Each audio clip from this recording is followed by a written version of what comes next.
beautiful ride! Oh my God! Oh my God! Oh my God! Oh my God! Is he nuts? You know nuts. He's... Indiana Jones, famous archaeologist.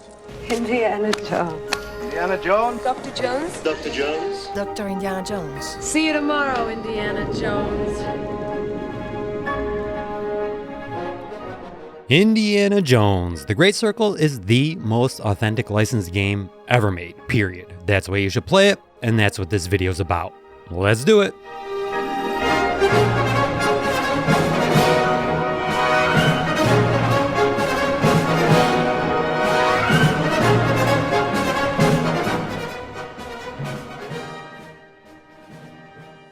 Indiana Jones and the Great Circle is a first for me in my 40 plus years of gaming. It's the first licensed game to successfully capture the essence of the source material to such a degree that it gave me a truly unique experience. Things I never really even considered I'd feel from a video game. You see, licensed games, when done this well, can transport you to and integrate in the times and places of very special memories and moments in your life. Maybe you remember the 5-year-old you who watched Indiana Jones movies with your dad decades ago, or the 10-year-old you who went on make-believe Indiana Jones adventures with your friends out in the woods, the 20-year-old you and how the trilogy got you through your first Christmas alone away from family.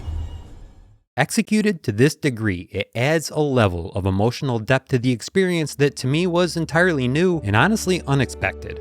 It's obvious they set out to recreate the big screen experience. By that I mean, more than just making things look and sound right. Rather, it's that weird, intangible feeling you get watching an Indiana Jones movie, or any movie for that matter. You know what I mean? It's a ride, a discovery, an epic tale. It's an experience. So let's talk about that for a second, that Indiana Jones feeling. Tough to describe, but impossible to miss. If you've seen any of the first 3 movies, Raiders of the Lost Ark, Temple of Doom, or Last Crusade, you know exactly what I mean. They're perfect storytelling concoctions, life and death, love and loss, good versus evil, combat, comedy, and an amazing score. All the tapestry upon which Indiana Jones excites us, inspires us, and ultimately personifies the American hero. The American hero next door, to be more specific. His realness is tangible and thus more relatable. Now, let me paint a picture for you. This is my boss. I've named him Sven McGraw.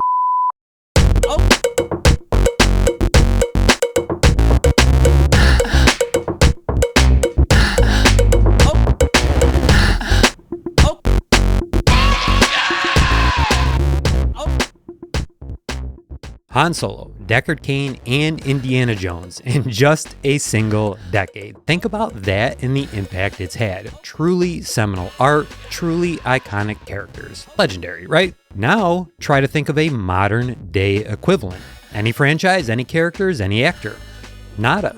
Nothing, right? Nothing even close. I say that to put things in perspective. Indiana Jones isn't just any old franchise, and Harrison Ford isn't any old actor. They're both quintessential pieces of the American landscape. Thus, the Great Circle is treading on sacred ground and making a calculated gamble. If Machine Games gets it wrong or fails to meet that bar, the game and their investment will be quickly maligned and forgotten, resigned to the annals of gaming history as just another heartless money grab. However, if Machine Games gets it right, the legions of lifelong fans raised on indie, many of which are now fathers themselves keen to pass down their love of the character and franchise to their sons, will reward them with fame and fortune and spark a whole new generation of indie fans. Can I tell you my story to add some context? I was less than 10 years old when all these movies hit, and I remember sitting down and watching each and every one with my dad. I was too young to get it, but I saw the movies, especially Indiana Jones, were special to him, and being so young at such a formative age, the way a son looks up to their dad in an almost mythical way, I loved what he loved, and thus a lifelong fan was born. Fast forward 40 years and having been supremely disappointed with the last few Indiana Jones movies, the franchise and character were essentially frozen in time to me. I refused to acknowledge the fall from grace Hollywood had painted him into. And then I saw the Great Circle being marketed and felt that pit in my stomach. Like that girl you regret breaking up with, a part of me quietly hoped the universe would conspire to grace me with that magic once more. Just a look, just a touch, the hope, the trepidation, the anxiety.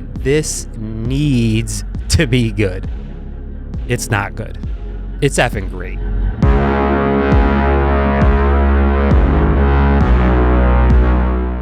Great Circle successfully captures that feeling, that vibe, that adventurous and heroic Indiana Jones thing, more than any other licensed game ever, in my opinion. Spider-Man, Alien Isolation, those are games that come to mind as successfully recreating the source material's vibe. But for me, The Great Circle is a step above. But how do machine games pull it off? How do they bring Indiana Jones in full to a video game? These guys are wizards, apparently. Everyone will agree, the presentation is perfection. But the actual gameplay, I think that'll be hit or miss among the crowd. But what's important to keep in mind is every single aspect, feature, technology, asset, all that are geared towards authenticity. If it serves the greater goal of making you feel like Indiana Jones, it's here. Good or bad? Let me explain. Story and characters, no spoilers. Arguably the most important thing to get right here are the story and characters. If there's anything being recreated in service of authenticity, it's that, right? I mean, it's based off a movie. What else is more important? And I'm happy to say they nailed both. First, the story, worthy of an actual movie. It's epic in scale, thoughtful, and paced well. The Great Circle refers to a collection of spiritual historic sites strategically and curiously built around the equator over centuries by various cultures. Together, they unlock some sort of mysterious power, and various factions are vying for control. Some, like the Nazis, wanting to harness its power for world dominations. Others, like the Sukhothai, want to protect it and keep it secret. And you, as Indiana Jones, fall in the middle. And like in Indiana Jones movie, the story is loosely based on truths. And this is where it really starts to shine. You see, it's not so simple as just picking sides and knocking a few people out. It's a process of discovery. Each hour revealing more of the story, complicating things, deepening the plot, making it larger than life, and really asking some profound questions. Come on. Don't you want to know what this is all about?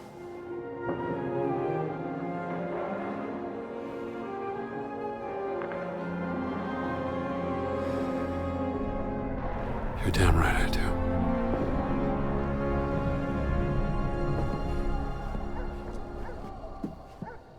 Shooting stopped. It's a good thing, right?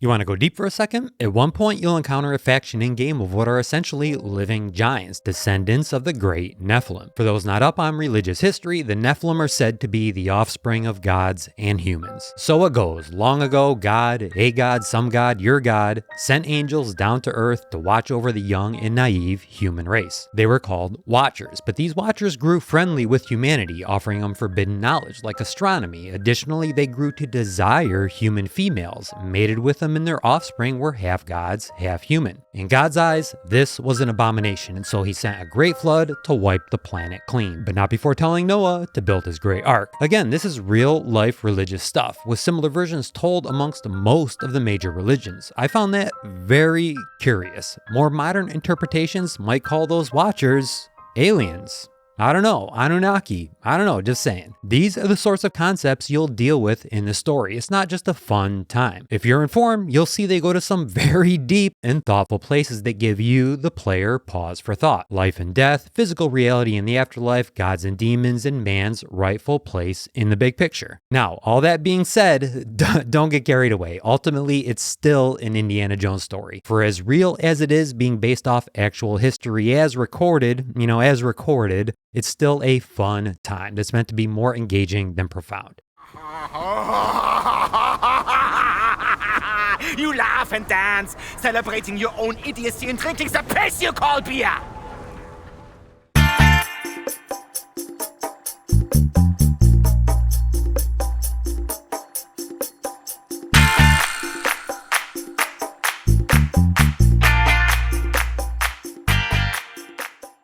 Now, the characters. I can't go deep as it would reveal some plot points, but I've got to say, the voice acting is incredible and sells it all. It's top-notch, industry-leading stuff. One in particular, I'm going to butcher his name, Mario Gavrilis, I believe. He gives a genius-level performance as Emmerich Voss, a Nazi. Karate! You know how they're portrayed in the movies? That exact same thing is here, a sort of hyper-aggressive, world-be-damned, comically naive selfishness. And Mario embodies the stereotypical Nazi officer, smart yet unhinged, driven yet misdirected, pompous yet naive, enraged yet calculated. alternating. One moment he's having an alpha male contest with other Nazi officers, in the next he's romantically waning over history and archaeology with Indy. And while Emmerich is the star of the supporting cast, these interactions, this level of thoughtfulness and authenticity come through in all the characters.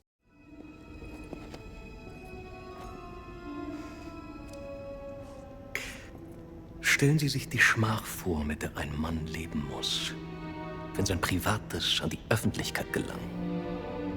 Die allerschlimmsten Sünden, die Gott mit dem Tod bestraft, vor aller Augen offengelegt. Was hat man Ihnen erzählt? Ich vertraue nicht auf bloßen Klatsch und Tratsch, Vater. Ich vertraue ihr darauf, wie die Muskeln um ihren Mund zucken, wie sich ihr orbicularis oris zusammenzieht. Ihre himmelschreienden Sünden stehen ihr buchstäblich ins Gesicht geschrieben. Widerwärtige Verbrechen gegen den Heiligen Geist. Geben Sie mir, was ich will, oder Sie werden zum Ausgestoßenen.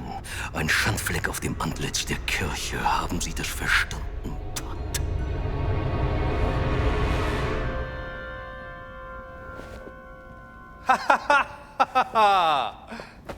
Sa essere molto persuasivo, non è vero?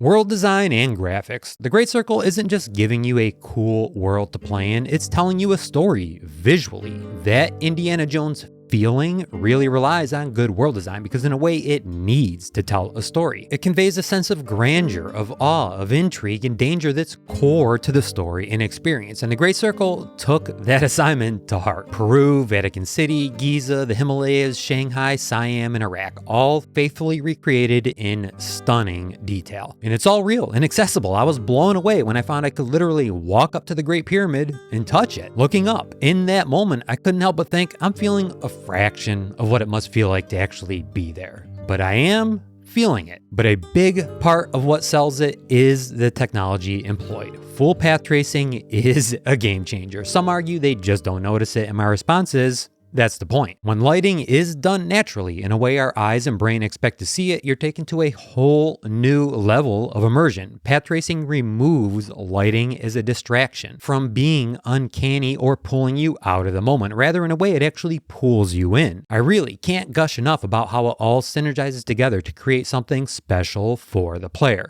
All right, let's talk about the game's systems now. Earlier I said the actual gameplay will be hit or miss among the crowd. Well, let's get into it. But first, let me say, this part of the game is its most subjective. The same reasons given for why I think something was bad are the same reasons others say it's the best part of the game. This is just how I feel, so don't take it to heart.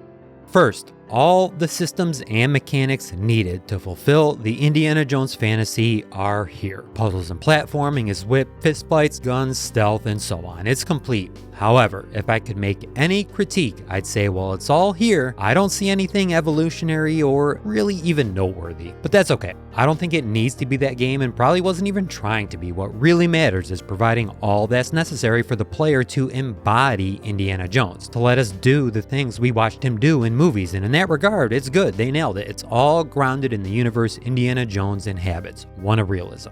In summary, exploration is incredible. Honestly, probably the best I've ever played. Questing is epic. Melee and gunplay are just average, but get the job done. Mobility is pretty clunky, but it doesn't really matter. Stealth is straight up garbage, and player power is barely worth mentioning. As a matter of fact, player power, that right there is the only time those words come out of my mouth in this video. So yeah, in totality, the systems and mechanics were a bit of a miss for me. Realism, that's the issue at hand. When Indy's exploring, crossing ravines with just fingertips, you feel how slow and difficult it is. In large part because it needs to be, again, realism. This would not be an easy task in real life. So in that sense, it's authentic as you can feel the slow, methodical nature of it. Same with everything else. Melee, gunplay is whip, and player power. All grounded in realism and thus unremarkable to gamers who are used to playing essentially god-level characters. Take Melee for example. The gameplay loop is to essentially beat people with random objects you find laying around, but they quickly break. So mid-combat you have to frantically search out a new one or just use your much less effective fists. And it only takes a few hits to knock people out or be knocked out, and indie stamina is quickly exhausted. So while intense combat engagements are usually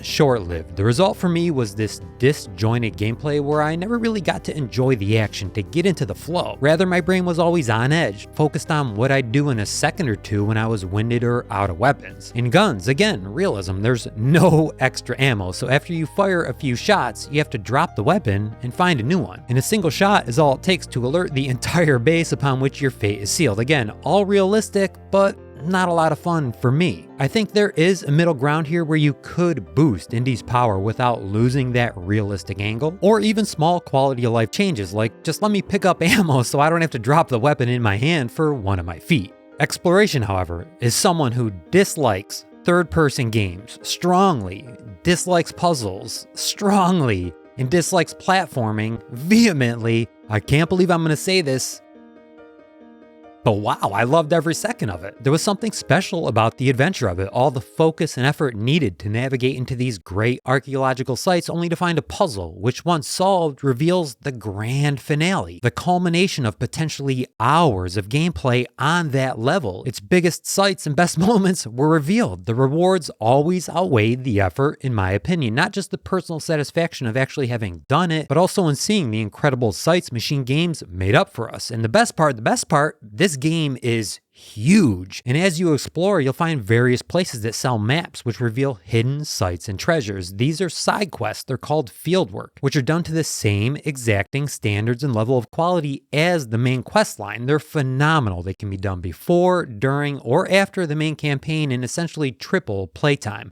Again, all subjective, you might hate something for the exact reason I loved it, but what's important is that it's all authentically indie. And so when I sit back and think about it, you know, hindsight's 2020. As much as I want to harp on these systems and the grounded gameplay, I have to ask myself, did I like the game in total so much, in part because it was so authentic all the way through, even the parts I disliked? I think so.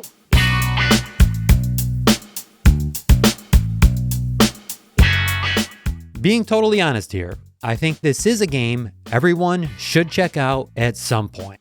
But it is a heavy nostalgia play. And so I'd say the only people who will be head over heels right away are true indie fans. If you're, 30 or older and grew up on indie, you'll love it, no doubt. Everyone else, however, well, I think once you get into it, give it maybe 30 minutes to show you its magic, you'll understand. While it is a heavy nostalgia play directed at a specific audience, I can wholeheartedly say if you're a gamer at heart, you'll see the magic too. And if you watch my videos, you'll see that's something I'm big on. Having 40 plus years of gaming under my belt, having seen the entire arc of the industry and how in a way AAA has lost the plot, I've rediscovered a new appreciation for video games that are video games through and through. Games you recognize as being built with the purest of intentions. Indiana Jones and the Gray Circle isn't a heartless money grab. Quite the contrary. In a way, it's so authentic, it feels like Machine Games was willing to forego profits in pursuit of perfection. They could have made indie into some weird amalgamation of modern gaming mechanics and gone big with it. This could have been a live service or the next Avengers, but it isn't, and it's better for it. And with that, I'm done. Appreciate you taking the time. Take care of one another. Happy holidays, and I will see you soon.